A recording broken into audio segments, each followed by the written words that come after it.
Hello and thank you for watching. In this video we're going to go through some more limit laws.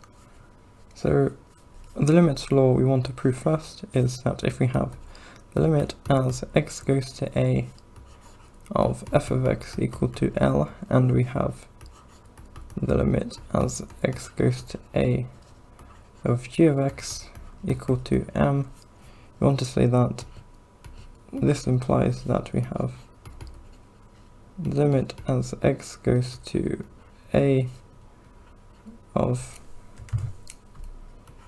f of x times our g of x equals to lm. Okay, so we want to prove this, and we're going to take a few steps beforehand before we can prove this.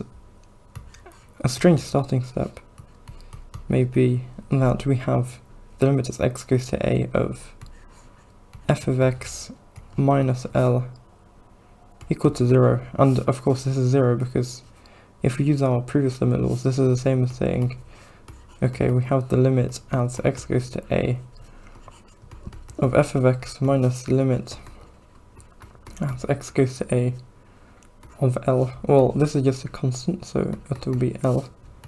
This is what we're given at the start, so this is also L, and so we have L minus L equal 0. And similarly, if we have the limit as x goes to a of g of x minus m, this is equal to 0 as well. Okay, so at the moment this is not helpful at all, but we'll see why it may be helpful later. So okay, let's say we have, okay, this tells us that if we have some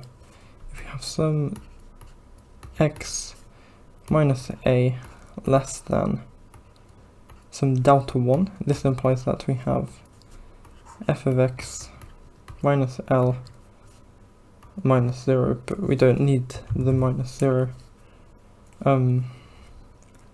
Less than some given epsilon.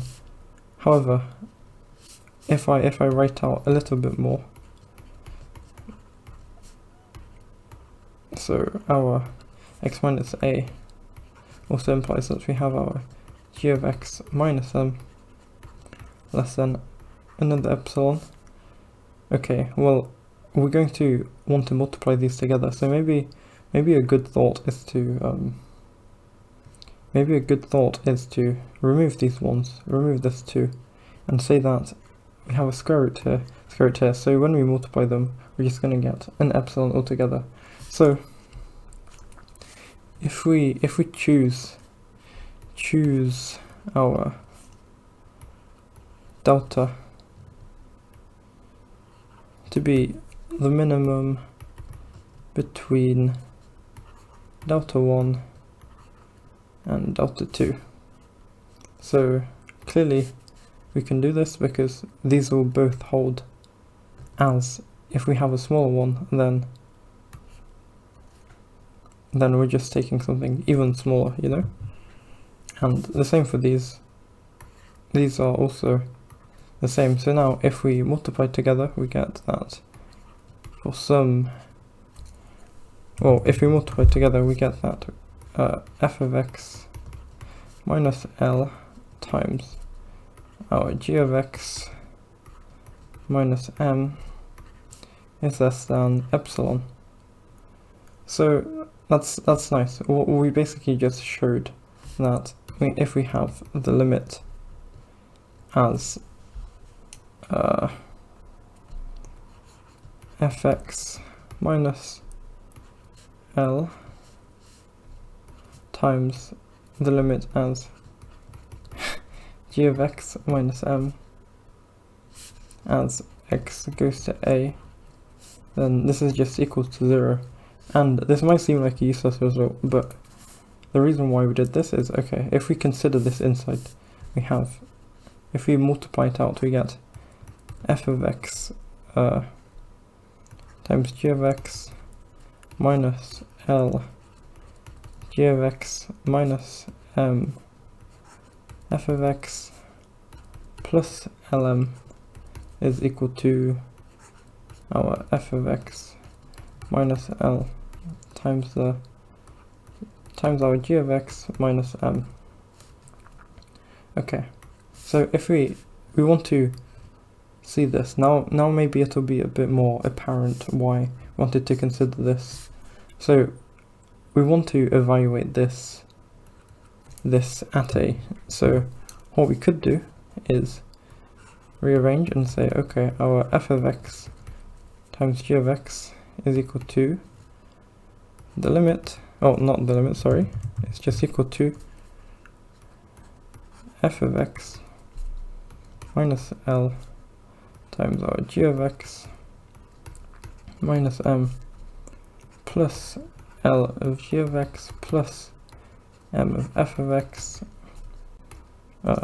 minus our lm.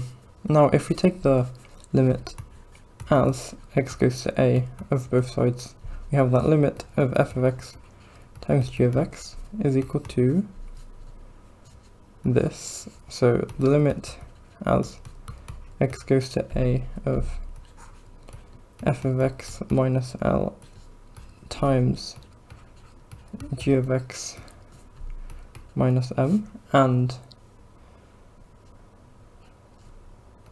obviously since we have our addition law, we can just split this up into multiple limits instead of writing it all as one. So we have plus the limit as x goes to a of l g of x plus the limit as x goes to a of our m f of x minus the limit as x goes to a of our lm. Okay, so we already proved that this is 0. This is, well, we proved our scalar multiplication law in the previous video, so we know that this is equal to, so this is equal to L times M. This is also equal to L times M because we have M times L minus, or this is just a constant, L times M, and we don't know what this is. We're looking to find this. So we have 2lm minus lm is equal to lm, and this is this part here. So we have the limit as x goes to a of f of x g of x equal to lm. Okay, now I could also prove, let's say we have the same things as we had before.